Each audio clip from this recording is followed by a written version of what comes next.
हाय दोस्तों, हम लोग चल दिए हैं बैरिस्टर असदुद्दीन ओवैसी साहब के काफिले के साथ और इंशाअल्लाह कुछ देर में छपरौली पहुंचने वाले हैं और इंशाअल्लाह एक इंतखाबी जलसे को। अस्सलाम वालेकुम जी मेरे दोस्तों, जैसा कि जानते थे असदुद्दीन ओवैसी साहब के ऊपर जो हमला हुआ था उसके बाद एक दिन का रेस्ट असद साहब ने लिया था, क्योंकि पार्लियामेंट में अपनी बात को उनको रखनी थी। और अपनी बात को रखने के बाद आज फिर उत्तर प्रदेश के दौरे पर हम लोग निकल चुके हैं। उनके साथ, उनके काफिले के साथ आरिफ शफीक साहब की टीम, आरिफ साहब खुद और उनकी टीम यहाँ पर चल रही है। आज लोनी का प्रोग्राम था पहला, लेकिन लोनी में असद साहब को परमिशन नहीं दी गई, क्योंकि वहाँ पर हेलीपैड की जो परमिशन थी वो नहीं मिली, क्योंकि वहाँ पर चॉपर से उतरने वाले थे, हेलीकॉप्टर से उतरने वाले थे, तो वहाँ की परमिशन कैंसिल कर दिया गया प्रशासन की तरफ से। तो उन्होंने वहाँ की जनसभा को संबोधित न करते हुए नेक्स्ट प्रोग्राम हम लोग का छपरौली में है, जो छपरौली में बस पहुँचने वाले मैं आपको देख रहा हूँ और दिखा रहा हूँ जो काफिला हमारी जो चल रही है असद साहब की गाड़ियों के साथ। आगे जो देख रहे एक जो असद साहब ने मना कर दिया था कि कमांडो की गाड़ी नहीं लेंगे या फिर जो जेड प्लस की सुरक्षा मिलने वाली थी उन्होंने मना कर दिया था कि मैं जेड प्लस की सुरक्षा नहीं लूँगा। उसके बावजूद भी सरकार ने अपनी जिम्मेदारी को देखते हुए असद साहब के कोठी से कुछ दूरी पर ये पूरे आगे की आप देख रहे हैं जो स्कॉर्पियो चल रही है, राजस्थान नंबर की जो गाड़ी है, इसमें पूरे कमांडो बैठे हुए हैं। ये पूरी फॉलो कर रहे हैं उस चीज़ को असद साहब को कि कहीं कोई ऐसा मिस हैपनिंग जो हुआ था अभी 2 दिन पहले वो ऐसा ना हो, क्योंकि सरकार की ये जिम्मेदारी है। भले असद साहब ने अपनी जो सुरक्षा लेने से मना कर दिए थे, लेकिन सरकार अपनी जिम्मेदारी को निभा रही है। आगे प्रेस की गाड़ियाँ चल रही है, पीछे हमारी प्रेस की गाड़ियाँ हैं, 3-4 गाड़ियाँ प्रेस की चल रही है, जिसमें मैं नहीं बता सकता कौन कौन सा चैनल है यहाँ पे, वो लाइव टेलीकास्ट वगैरह भी दे रहे होंगे, तो वो प्रेस की गाड़ियाँ भी चल रही है। ये वैगनार जो नंबर है, यूपी नंबर, ये प्रेस की गाड़ी है जो दिल्ली से ही हमारे साथ लगी हुई है। छपरौली बस थोड़ी देर में हम लोग पहुँचने वाले, वहाँ से जनसभा को असद साहब संबोधित करेंगे, तो आप वहाँ से भी हम लाइव होंगे। आरिफ भाई अभी कुछ गाड़ी चला रहे हैं, इसलिए वो अपनी बात नहीं रख पा रहे। देखिए, मुसलमानों की ये जो बात हो रही है कि मुसलमानों की हिस्सेदारी की जो बात हो रही है उत्तर प्रदेश में, उसकी बात बखूबी होनी चाहिए। उस हिस्सेदारी को बात को रखने के लिए असदुद्दीन ओवैसी साहब ने पूरे उत्तर प्रदेश में दौरा करने का और चुनाव लड़ने का फैसला जो लिया, एक सराहनीय कदम है। क्योंकि आप जानते हैं जिस हिसाब से इनको मना कर दिया गया था असद साहब को गठबंधन में लेने से, क्योंकि अखिलेश यादव नहीं चाहते कि मुसलमानों की हिस्सेदारी मिल सके, क्योंकि उनको पता है कि मुसलमान बीजेपी के नाम पर, डर के नाम पर वोट देता है, और ये डर कर ही हमेशा ये चुनाव में आते हैं और डर के ही वोट देते हैं। उस डर को खत्म करने के लिए असदुद्दीन ओवैसी साहब ने अपनी हिस्सेदारी की बात की है, क्योंकि आप देख रहे हैं कि हिंदुस्तान के एक सबसे बड़ा सूबा जहां पर एक मुसलमान 4 करोड़ के आसपास की मुसलमान की आबादी है, उस आबादी में मुसलमान महफूज नहीं है। उस प्रदेश में, उस सूबे में मुसलमानों को कोई सुरक्षा नाम की चीज़ नहीं है। जिस हिसाब से आपको असदुद्दीन ओवैसी साहब के काफिले पर हमला हुआ, ये सबसे बड़ा एग्जाम्पल है कि एक आम जनता महफूज नहीं है, एक सांसद भी महफूज नहीं है। जो 4 बार का सांसद हो, 2 बार का विधायक हो, उसके ऊपर हमले हो रहे हैं। ये हिंदुस्तान की सच्चाई है और ये उत्तर प्रदेश की सच्चाई है, जो योगी बाबा बार बार बोलते हैं कि मैं ठोक दूंगा, मैं ये कर दूंगा, ये फला कर दूंगा, और ये यहाँ प्रशासन एक्टिव है, यहाँ बदमाशों को खत्म कर दिया, और क्या क्या बयानात अपने दे रहे थे कि कट्टे हमने खत्म कर दिए, ये फला। और वहाँ पर आप देख रहे हैं कि 9mm की पिस्टल सामने लेकर दो पकड़े गए हैं, सचिन और शुभम। वो पीछे से जहाँ तक लिंक पता किया गया है, वो बीजेपी के समर्थक के, बीजेपी के मेंबर हैं, वो आरएसएस के आदमी हैं। उन्होंने कोशिश किया था, जो मुसलमानों की एक आवाज़ है हिंदुस्तान में जो चल रही है, उस आवाज़ को ख़त्म करने के लिए। तो उनको मैं बता दूं कि देखिए, आवाज़ ये ख़त्म होने वाली नहीं है। एक असदुद्दीन ओवैसी को अगर मारने की कोशिश करोगे, यहाँ लाखों हिंदुस्तान में असदुद्दीन ओवैसी बनने को तैयार हैं। ये काफिला बहुत लंबी काफिला चल रही है और छपरौली हम लोग पहुंचने वाले, वहां से असद साहब सभा को संबोधित करेंगे।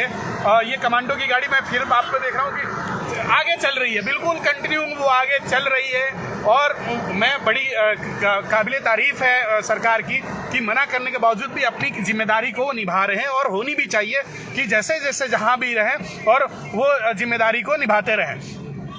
आप देख रहे हैं कि असद साहब की काफिला चल रही है, लोगों को ये पता हो गया कि यहाँ से गुजर रही है, लोग बजाबते देख रहे हैं उससे रोक कर, क्योंकि हर चौराहे पर तिराहे पर जहाँ पर प्रशासन ऑलरेडी मौजूद है कि छपरौला में आज प्रोग्राम है तो प्रशासन एक्टिव है। आज हर जगह देख रहे हैं कि प्रशासन उनको साइड दे रही है, उनको आगे बढ़ाने की कोशिश करी है कि जाम न रहे, और उनकी गाड़ी के काफिले को आगे बढ़ा रही है। हर चौराहे पर मैंने ये चीज़ देखा है। जैसे इंट्री हम लोग ये बागपत के जिले में हम लोग इंट्री जब किए हैं, छपरौला बस पहुंचने वाले हैं, वहां से भी लाइव चलाएंगे। देखिए मैं मुसलमानों से, खास तौर से मुसलमानों से, देखिए ये मुसलमानों की पार्टी नहीं है,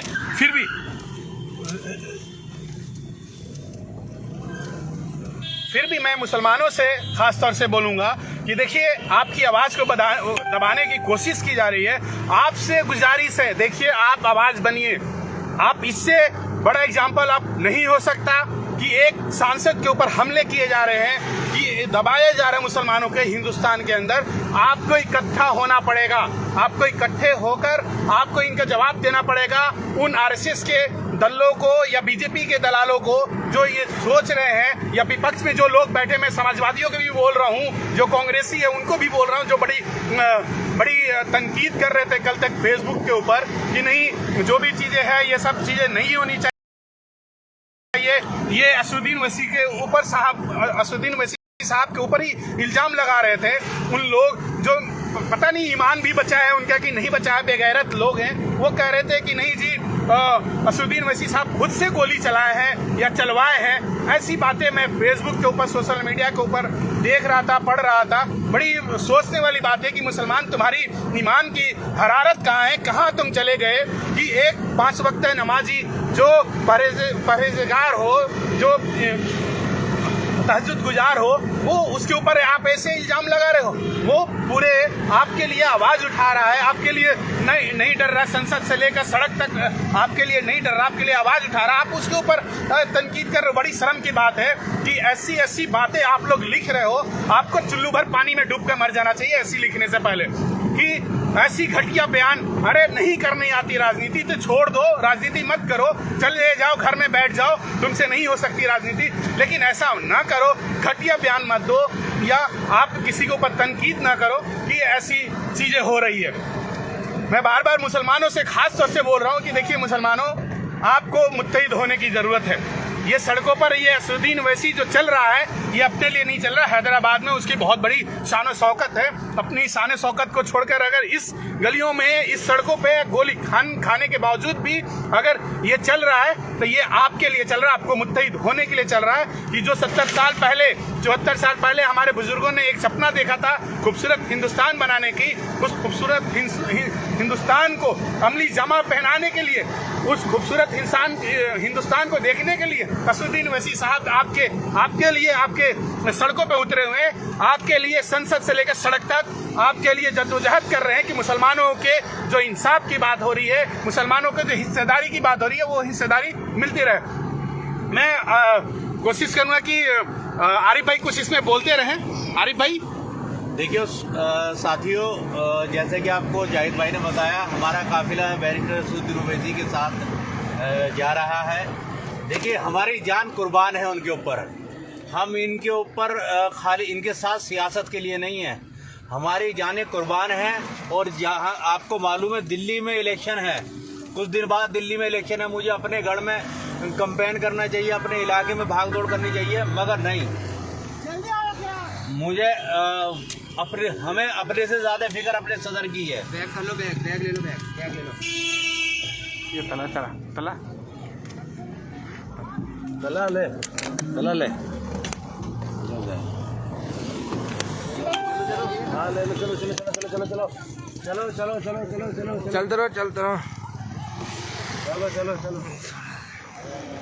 ये जैसा कि आप ये देख रहे हो लाइव, ये रहे असदुद्दीन ओवैसी साहब है कोई गाड़ी इनकी, बस माजिद हुसैन भाई बैठा ले आ जाओ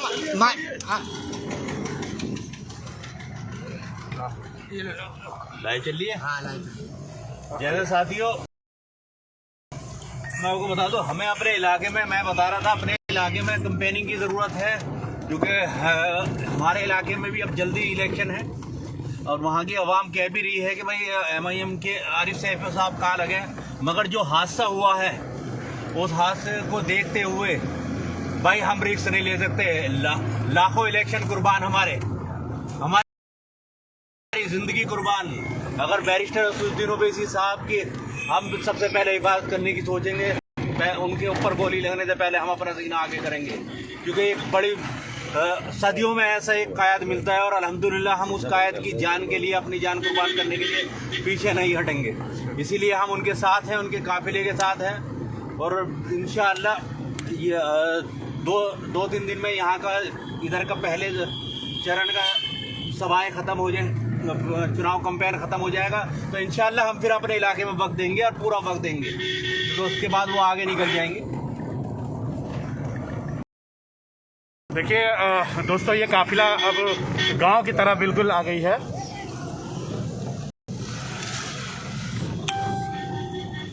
ये माजिद हुसैन साहब जो एक्स मेयर है हैदराबाद की, उनकी गाड़ी है जो आगे जा रही है और ये प्रेस की बंदूक की एक गाड़ी है और कमांडो की गाड़ी। देखिए ये कहते थे कि यूपी का जंगल राज और क्या क्या। ये देखिए, ये एक ऐसा रोड है, आप देख सकते हैं कि क्या यूपी को बना रखा है एकदम बिल्कुल।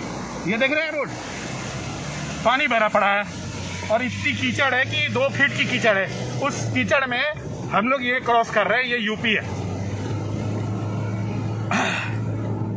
छपरौली का इलाका है, चारों तरफ ईख की खेत आप देख रहे होंगे और सरसों बोलते हैं, सरसों का खेत है। आप देख रहे हैं ये खूबसूरत मंजर, ये गांव का मंजर है और गांव में ये काफिला असदुद्दीन ओवैसी साहब का। ये देखिए, सबसे बड़ी खूबसूरत चीज है कि गोली उनके गाड़ी पर लगी, उसके बावजूद भी डर रहे नहीं और आज फिर लग गए उत्तर प्रदेश के लिए। आपको अब सोचने की बात है कि हमें अब क्या करना चाहिए। आपको अब डिसीजन बदलना पड़ेगा। आप लोगों को, जो लोग बोलते थे कि बीजेपी के एजेंट है, वही बीजेपी के लोग उनके ऊपर गोलियां चला रहे हैं, वही लोग चला रहे हैं कि खामोश कर रहे हैं कि जो विपक्ष में लोग बैठे हैं, जो कांग्रेस बैठी है, समाजवादी बैठी है, राष्ट्रीय जनता दल वाले बैठे हैं या और कोई भी लोग हैं, वो तो बोलते नहीं है बीजेपी के खिलाफ। जो बीजेपी ने हालत कर रखी है देश का, उनके खिलाफ अगर कोई शख्स कोई बोलता है तो जिसका नाम असदुद्दीन ओवैसी है और उसी का आज ये इनाम मिला कि उनके ऊपर गोलियों की बौछार की गई। हालांकि अल्लाह का शुक्र रहा कि उनके ऊपर गोली एक भी नहीं लगी, क्योंकि जो पीछे से एक्स मेयर जो हमारे माजिद हुसैन साहब हैं, उनकी गाड़ी पीछे से थी और उन्होंने अपनी गाड़ी से उस बंदे को टक्कर मारी। इतनी हिम्मत की बात देखिए, उस बंदे को टक्कर मारी, वो बंदा गिरा। अगर वो टक्कर नहीं मारते तो हो सकता था कुछ और गोलियां वो चलाता, कहे आगे गोली लग सकती थी। लेकिन मेयर साहब की गाड़ी ने, उसके ड्राइवर ने इतनी खूबसूरत से अंजाम जो दिया उस काम को कि अपनी गाड़ी से उस बंदे को टक्कर मारा, जो सचिन लाल जैकेट पहना हुआ था, हुडी पहना हुआ था, उसके ऊपर मारा, वो नीचे गिरा और फिर उसको पकड़ के पुलिस के हवाले किए थे। तो ये प्रशासन ये नहीं कहे कि हमने पकड़ कर दिया था, वो हमारे जो मेयर साहब थे उनकी सूझ और बूझ से ही वो बंदा पकड़ा गया था। ये चीज देखिए। और दूसरे बंदे ने जाकर सरेंडर किया। सुबह हमने गाजियाबाद थाने में गए, रात को 12 बजे 1 बजे वो सरेंडर किया था। तो ये चीज आपको समझने की जरूरत है कि अब असदुद्दीन ओवैसी साहब ही जरूरत है। ये गांव है, ये देख रहे हैं आप। मैं लाइव टेलीकास्ट इसलिए कर रहा हूं कि आप लोग भी देखते रहें लाइव टेलीकास्ट में कि असदुद्दीन ओवैसी साहब जो रैली में जा रहे हैं, तो वो आप लोग भी टेलीकास्ट देखते रहें, क्योंकि बहुत सारे लोगों को टाइम नहीं मिल रहा है। तो मैं कोशिश कर रहा हूं कि दिखाने के लिए। ये देखिए चाचा बैठे हुए यहाँ पर और सब कुछ यहाँ पर आप देख रहे हैं। ओवैसी साहब की काफिला ये गाँव में गुजर रही है और ये बिल्कुल एक ऐसा गांव है जो एक तरफ से एक आदमी ही जा सकता है, एक गाड़ी ही जा सकती है। वैसे जगहों पे ही असदुद्दीन ओवैसी साहब जा रहे हैं। ये देखिए सबसे बड़ी चीज है, सबसे बड़ी खूबसूरती है कि कोई आपका घर का बेटे की तरह आपके एक एक दरवाजे पर वो जा रहे हैं। इससे बड़ी कोई चीज नहीं हो सकती। देखिए जी,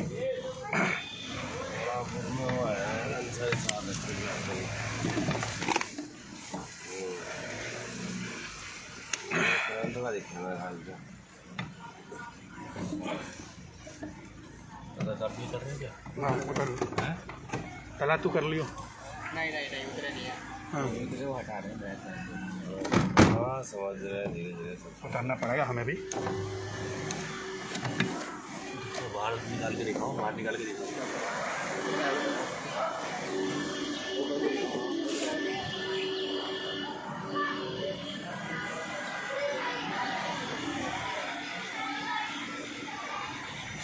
ये गांव है और गांव के आप देख रहे हैं हालात।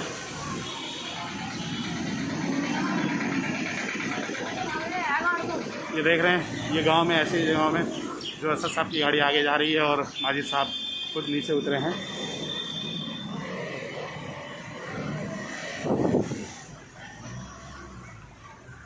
थोड़ा आप वहाँ बैठ करेंगे, आगे बैठ करेंगे, मुश्किल चला। चलिए खैर, काफ़ी हद तक हम आ गए हैं।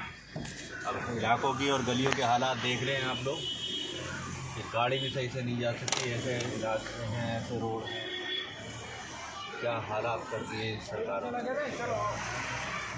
इन इलाकों के हालात तो बैरिस्टर असदुद्दीन ओवैसी साहब की लीडरशिप में ही सुधारे जा सकते हैं। एक आदमी जाएगा तब जाएंगे।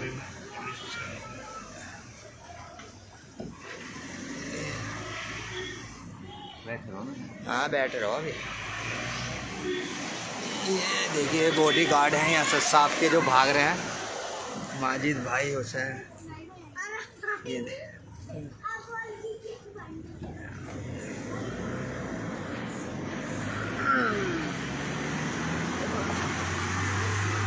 आप लोग वीडियो को ज़्यादा से ज़्यादा शेयर करते रहें, जो लोगों तक हमारी आवाज़ पहुँचती रहे।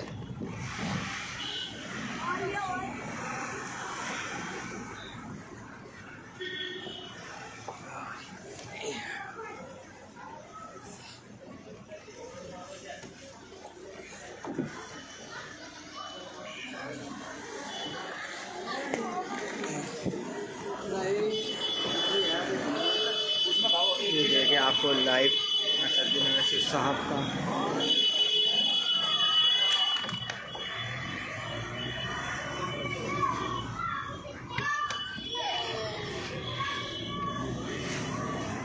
जाहिद भाई तुम मत गिर जाइयो।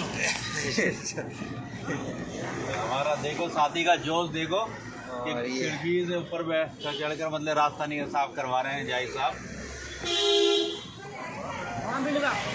अल्हम्दुलिल्लाह हमारा काफिला आगे बढ़ते हैं। और क्या हुआ?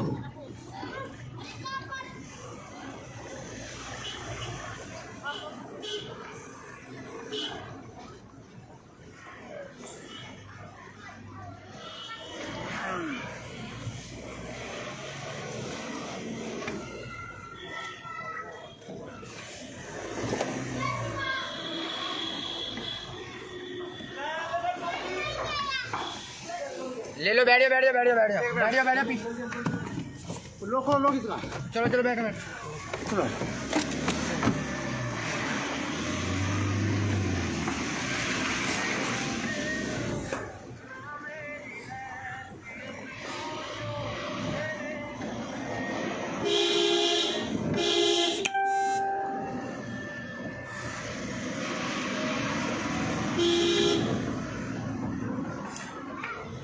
आप लोग कहाँ से हो? दिल्ली। ये जो खेल है हमारे पर्चा से करा हुआ हाँ, चोरी हुआ, गाड़ी वहाँ को लेके जा। ये आप लोग देख रहे हैं कि गांव के अंदर से एकदम बिल्कुल गाड़ी आई है। मैं मना और- करते करते भी सारा गाँव में वो गाड़ी लेके जाता है। चलो कोई बात नहीं, ऐसी होता है। साला मजाक समझाए। अब लोगों के हुजूम यहाँ पर आप देख रहे हैं कि आ गया है। गेट की वजह से अपन को क्या करना पड़ा था। तुम ले लो, तुम इसको चला लियो। ये देख रहे हैं बच्चों की हुजूम है, तो इसको ले लो। ये पकड़ो सामने। अभी तो आगे आगे, आगे बैठ गए गाड़ी में। ये लगा लो, सीधा लगाओ, ये लगाओ, ये लगाओ। ये देख सकते हो लोगों का जुनून। बाहर से दिखाओ ना, बाहर से दिखाओ ना।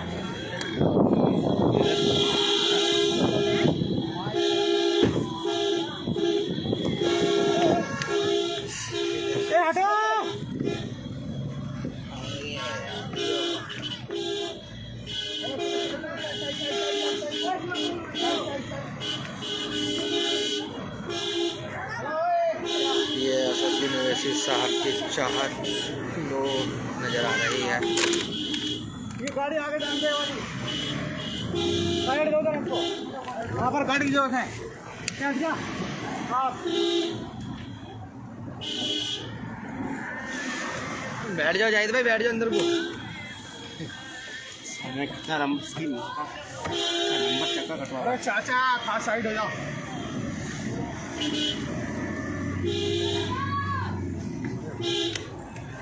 लो थोड़ा सा और बोलो भाई। अरे वो मैं गाड़ी रोको बिल्कुल एकदम। चलो चलो, हाँ चलो, हाँ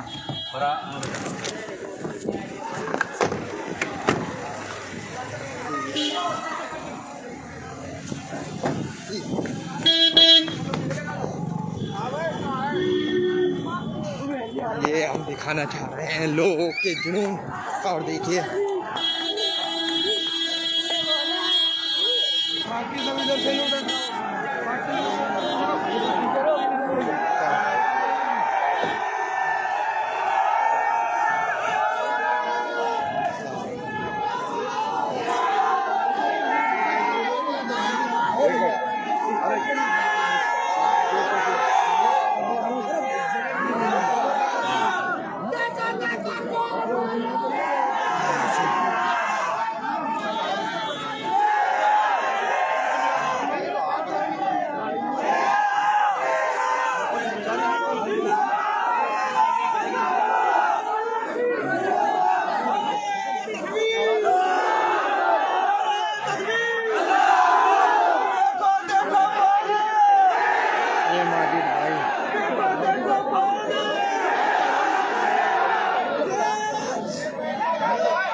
शेर आया से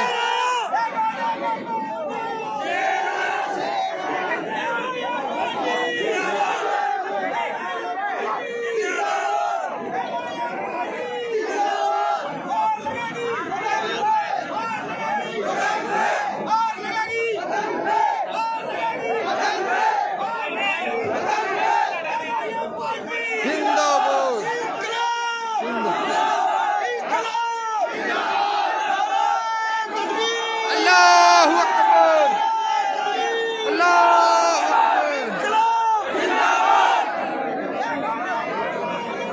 शेर आया। बैठ जाओ वहीं पर ही।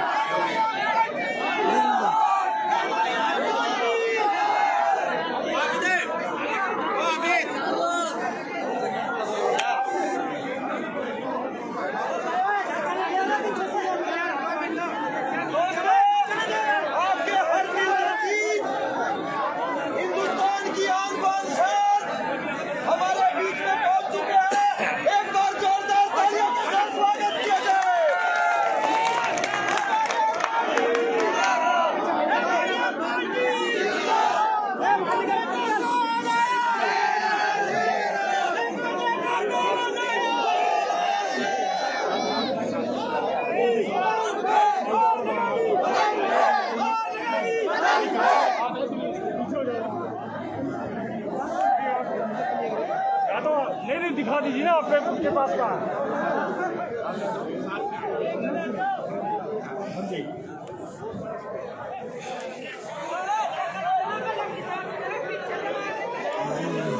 यहाँ क्या मारे यार।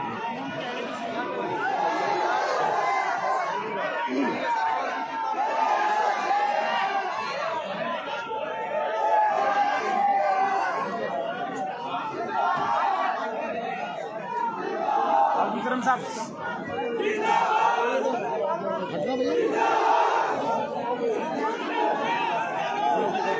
ये हमारे इम्तियाज भाई भी आ चुके हैं माशाल्लाह। इम्तियाज जिंदाबाद। ये हमारे इम्तियाज भाई।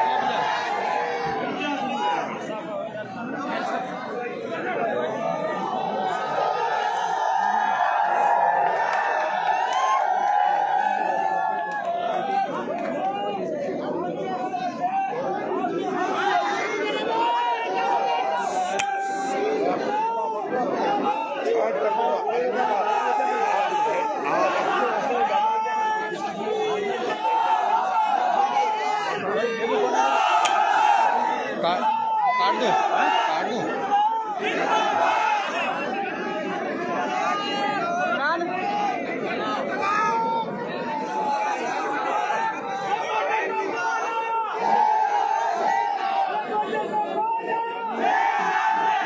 ये देख सकते हो पुलिस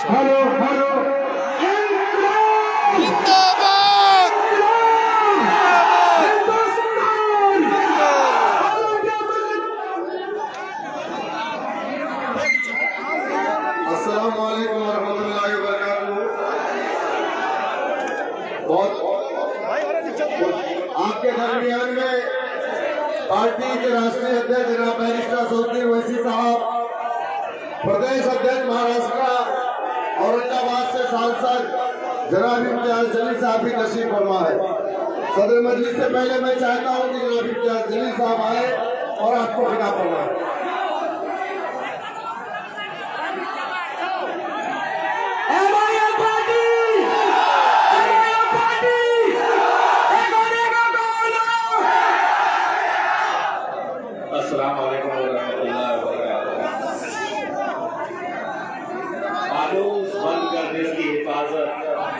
ये हमारे इम्तियाज जलील साहब। फानूस बनकर जिसकी हिफाजत, वो शम्मा क्या बुझे जिसे रोशन, वो शम्मा क्या बुझे जिसे रोशन। आज अल्हम्दुलिल्लाह बैरिस्टर असदुद्दीन अवैसी साहब उत्तर प्रदेश की आवाम को एक पैगाम देने के लिए आए हैं, और वो पैगाम ये है, लो मैं आ गया।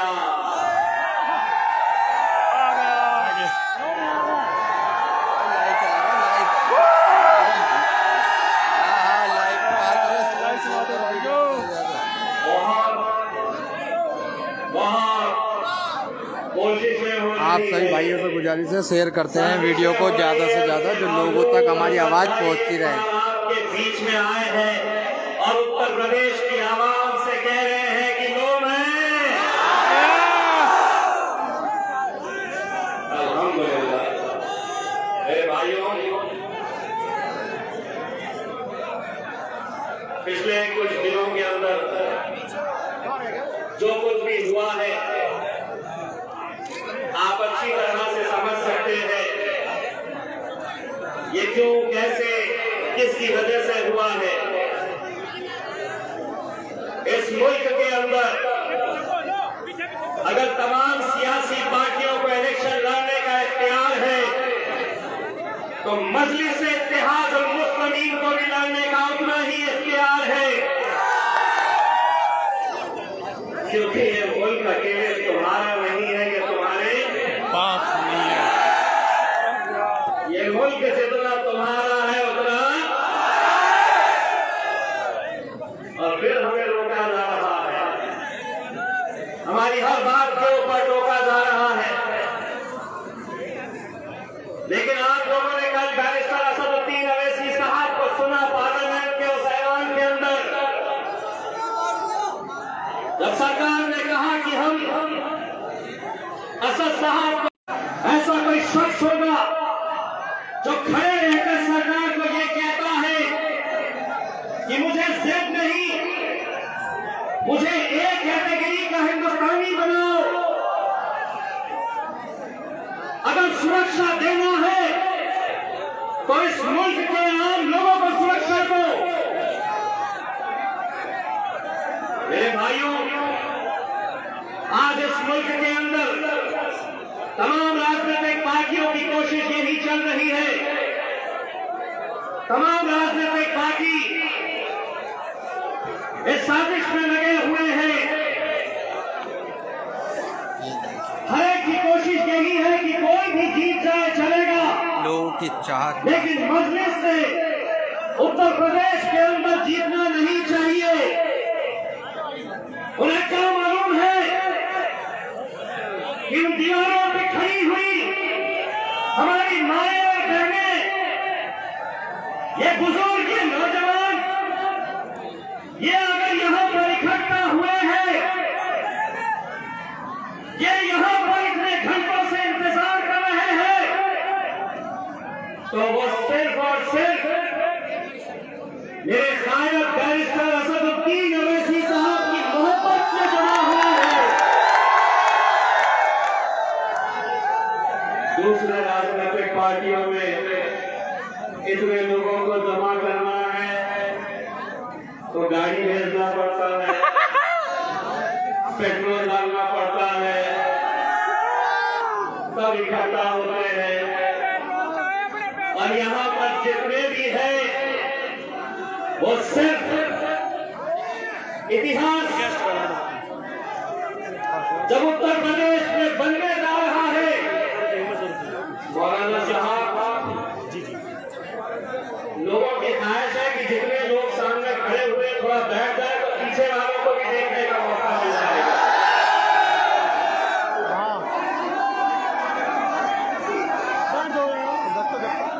बस आप लोगों से इतनी इल्तिजा करना चाहेंगे कि यहाँ पर हमारे मस्जिद इत्तेहाद और मुस्लिमीन थे, हमारे उम्मीदवार को भारी अक्सरियत से कामयाब करिए।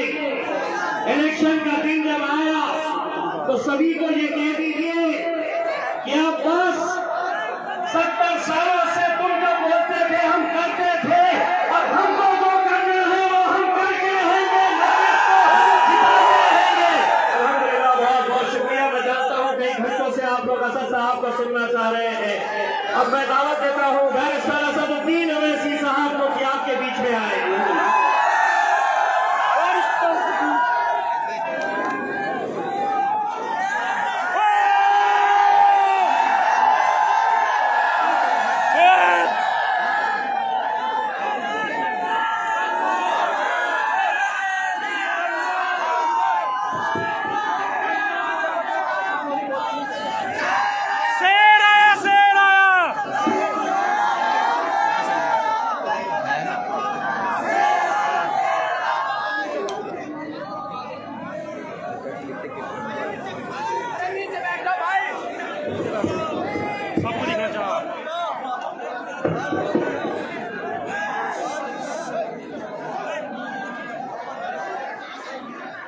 बिस्मिल्लाहिर्रहमानिर्रहीम।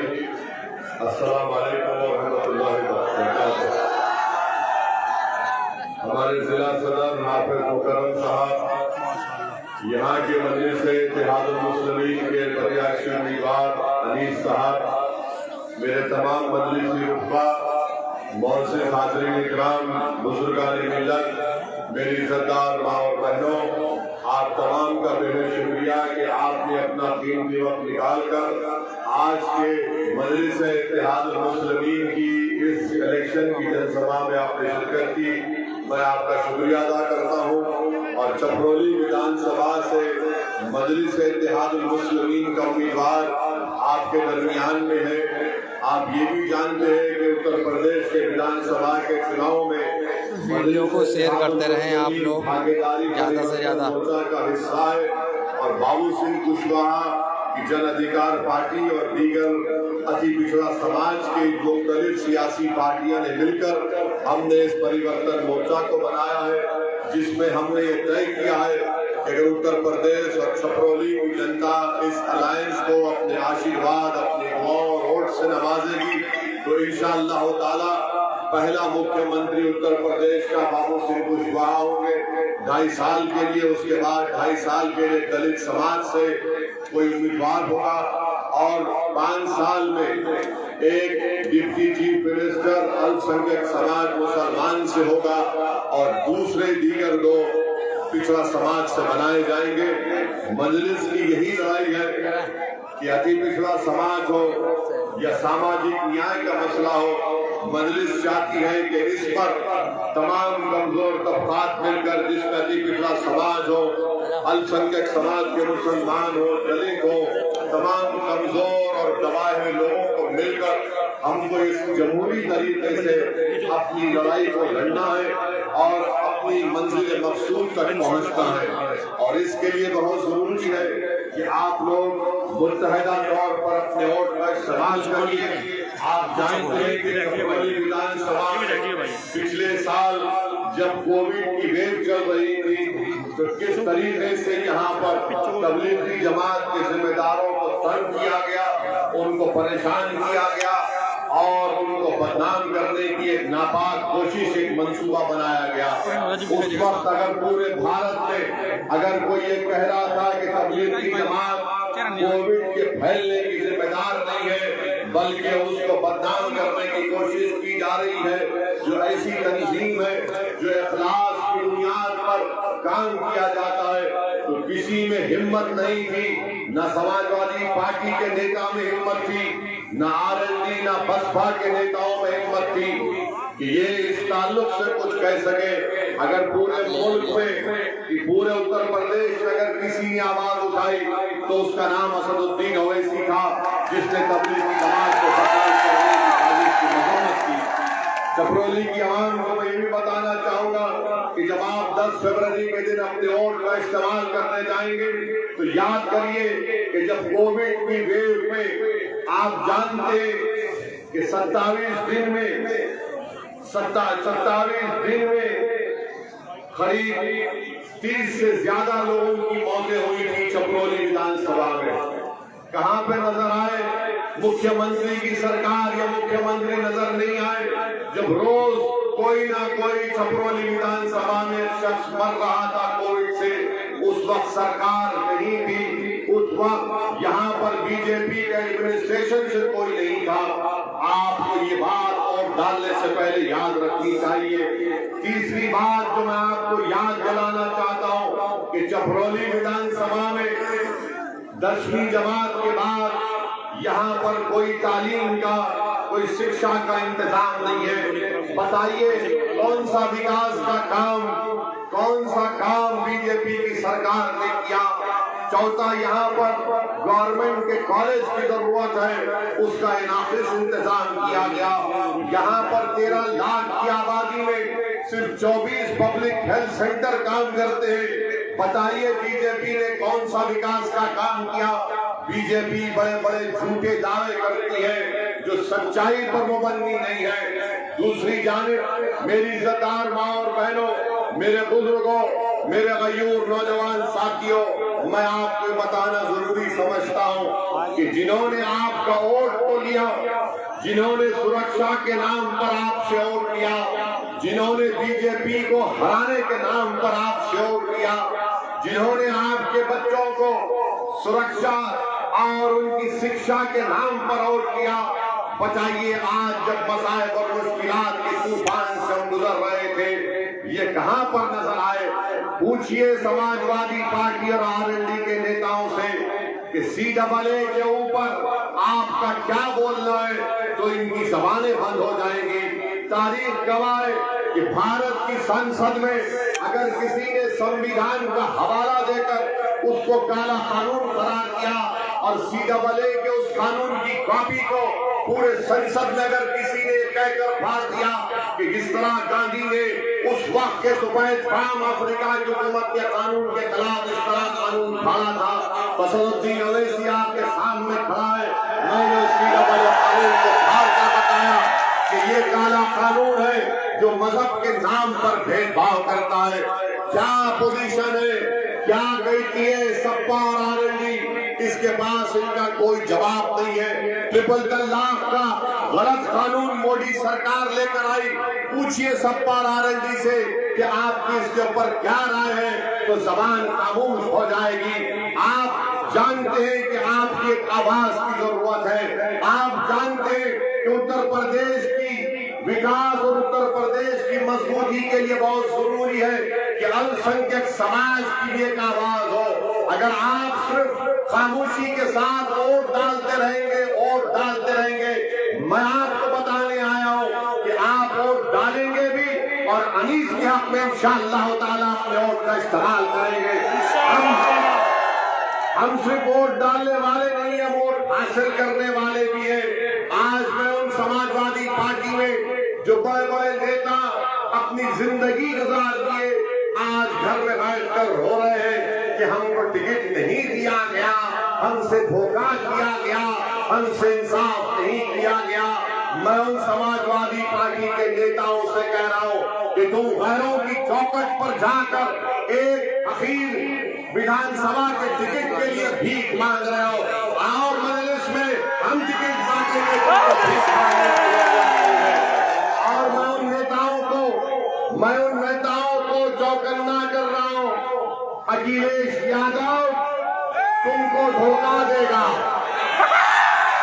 अखिलेश यादव जिस किसी अल्पसंख्यक समाज के नेता को टिकट नहीं मिला, अखिलेश यादव उसको बुलाकर बोल रहे हैं ये लो लॉलीपॉप और और लॉलीपॉप अखिलेश यादव क्या दे रहे, बोल रहे हैं कि सरकार आएगी तो तुमको एमएलसी बनाएंगे, सरकार आएगी तो तुमको राज्यसभा भिजा देंगे। अरे राज्यसभा को प्रोफेसर के मुकद्दर में जिंदगी भर के लिए लिखा है, एमएलसी तुमको नहीं मिलेगा।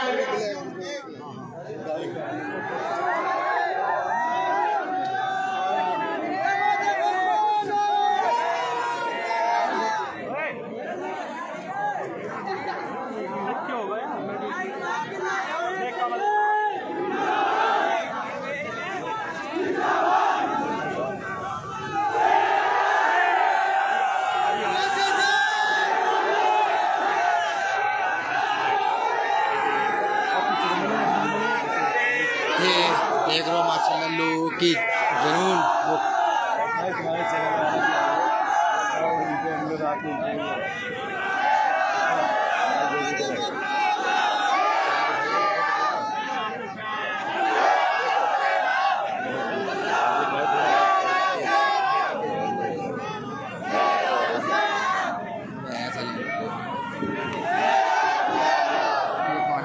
अब आप सोच लीजिए बाबा क्या कहते हैं, विकास किया। अरे बिजली का इंतजाम नहीं किया, क्या खास विकास किया बाबा ने तो कुछ किया ही नहीं। बाबा सिर्फ लंबी लंबी छोड़ के अपने उस्ताद की तरह मोदी जी की तरह। अनिल बिजली का इंतजाम नहीं। मैं आपसे अर्ज कर रहा था, मैं आपको बता रहा था समाजवादी पार्टी के बारे में, तो मैं समाजवादी पार्टी के नेताओं को कह रहा हूं कि आप अगर घर में बैठ गए तो हमेशा के लिए बैठ जाएंगे।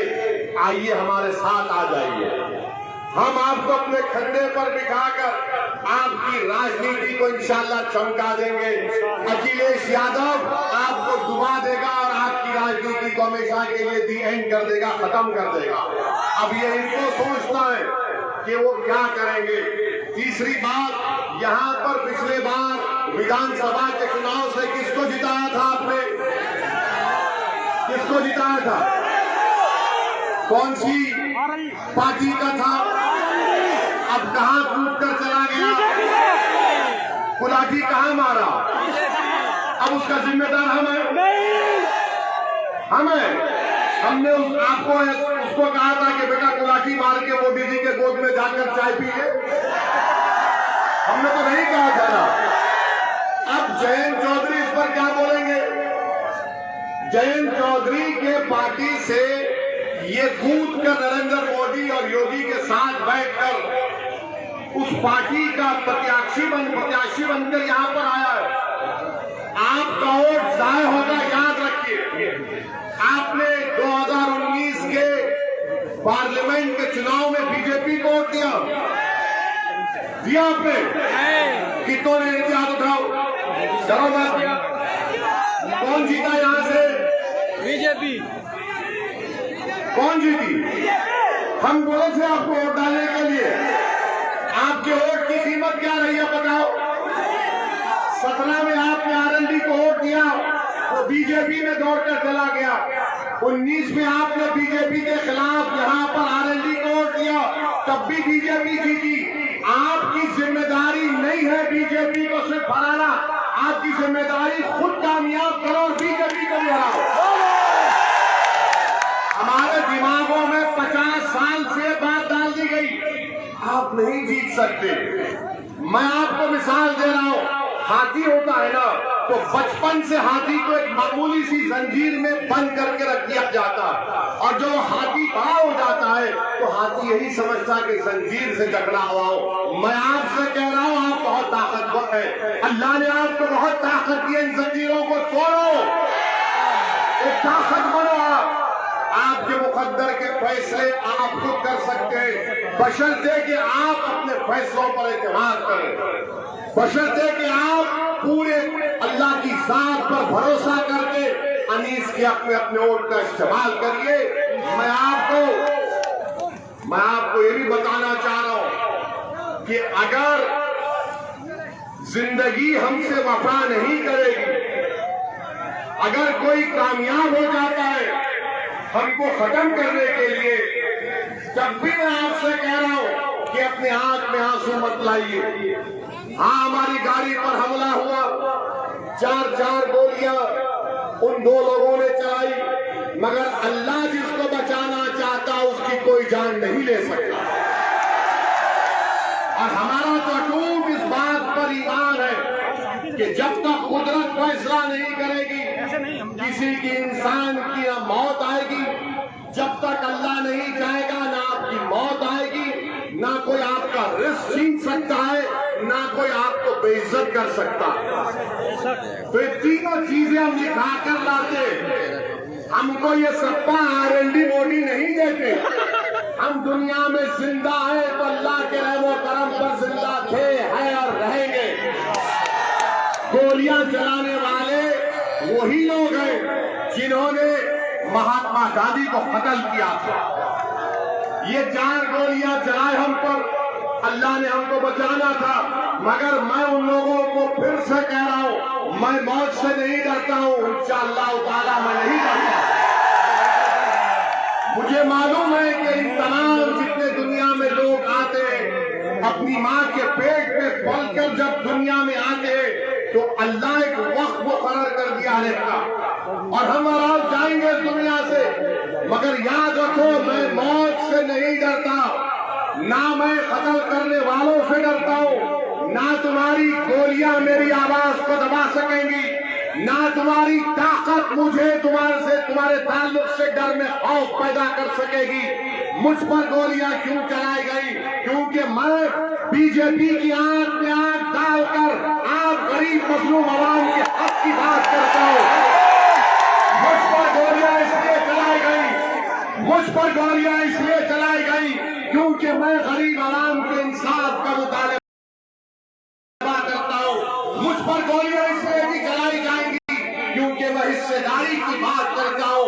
मैं संविधान के दायरे में रहकर जब ये बात करता हूं तो इन जालिमों को पसंद नहीं आता। ये नादान, ये बुज़दिल ये समझते कि ओवैसी की जबान को खत्म कर दिया जाएगा गोलियों से। अरे तुम्हारे में दम है तो मारो गोली। मगर अल्लाह ने फैसला किया कि तुम्हारी गोली से मेरी मौत होगी, तो मैं आपसे कह रहा हूं, आप अपने हर बेटे को, अपनी बेटी को मुझसे ज्यादा काबिल बनाना। अगर एक ओवैसी मरेगा तो तुमको मैं वसीयत करता हूं कि लाखों में तुमको मुझसे ज्यादा ओवैसियों को पैदा करना। और याद रखो, हम दुनिया में आए तो जाएंगे, मगर अपने बेटों को, अपनी बेटियों को डॉक्टर बनाइए ताकि वो बीमारों का इलाज कर सके। अपने औलाद को जर्नलिस्ट बनाइए ताकि वो जालिम हुक्मरानों से बेबाकी से सवाल कर सके। आप अपनी औलाद को सियासतदान बनाइए, विधायक बनाइए, सांसद बनाइए, जिला परिषद में लेकर जाइए, चेयरमैन बनाइए, लड़िए। याद रखिए, जो ये चिड़िया होती है ना, जो आसमानों में उड़ती है, क्या वो अपने घोंसले में उड़ती है या बाहर निकल कर उड़ती है?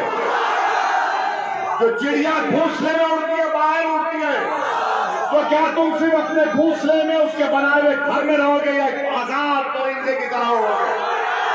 उड़ो, अपने ख्वाबों को पूरा करो। याद रखो, तुमको डरने की ये जरूरत नहीं है, डरने और घबराने की जरूरत नहीं है। अल्लाह हमारे लिए काफी है, अल्लाह हमारे लिए काफी है। मेरे अजीज दोस्तों और बुजुर्गों, मैं आपको जज्बात में लाने के लिए नहीं कह रहा हूं। मैं आपसे ये भी नहीं कह रहा हूं कि मेरे हाल पर तरस खा कर तुम मजलिस के अखनों का इस्तेमाल करो। मैं, अल्लाह जानता है, मैं दिल की बात, मेरी सोच और फिक्र आपके सामने रख रहा हूं। कल मोदी सरकार ने कहा कि ओवैसी तुमको जेड कैटेगरी की सिक्योरिटी देते। हमारे अपराध में कहा गया 10-10 बंदूक लेकर लोग खड़े रह जाएंगे। हमने कहा हम जब से राजनीति में आए हमने कभी सिक्योरिटी नहीं ली और न कभी लेंगे, इंशाअल्लाह ताला नहीं लेंगे, क्योंकि मेरा मानना यह है कि छपरौली की विधानसभा के लोगों को अगर उनकी जान का तहफ़्फ़ुज़ होगा, आपको सुरक्षा मिलेगी तो मुझे भी सुरक्षा मिलेगी। अगर उत्तर प्रदेश के गरीब को, दलित को, दिव्यांग समाज को उसकी जिंदगी को हिफाजत मिलेगी तो हमको मिलेगी। मोदी जी, योगी जी, याद रखिए, ओवैसी को सुरक्षा देकर आप अगर पीलू खान को, जुनैद को, अखलाक को, रकबर को अगर सुरक्षा नहीं देंगे तो क्या फायदा मेरी सुरक्षा का? क्या फायदा मेरी सुरक्षा का? इस देश में, इस प्रदेश में गरीबों को सुरक्षा की जरूरत है। और योगी आदित्यनाथ का बड़ा बुलंद दावा कि हमने क्राइम को खत्म कर दिया। तुमने कौन सा क्राइम खत्म किया हमको तो नजर नहीं आता। हमने कल पार्लियामेंट में खड़े होकर कह दिया कि हमको जेड कैटेगरी की सिक्योरिटी की जरूरत नहीं है। आप अल्पसंख्यक समाज के, भारत के गरीबों को, मुसलमानों को, दलितों को, जितने गरीब, कमजोर, पिछड़े, दबाए, उनको एक कैटेगरी का शहरी बनाइए। आज ये तमाम समाज निचले, नीचे तक आ चुका है, जेड कैटेगरी में आ गया है। मुझे सिक्योरिटी की जरूरत नहीं है, मुझे हिस्सा चाहिए। मेरी लड़ाई हिस्सेदारी की है, मेरी लड़ाई हिस्सेदारी की है। छपरौली में स्कूल होना चाहिए, छपरौली में अस्पताल होना चाहिए, ये हमारी लड़ाई है। मेरी आपसे अपील है कि आप इस लड़ाई में, हिस्सेदारी की लड़ाई में हमारा साथ दीजिए और 10 तारीख के दिन वतन के निशान पर आप पूरे एतमाद के साथ यहाँ पर मजलिस को कामयाब करिए। सलाम अलैकुम। खुदा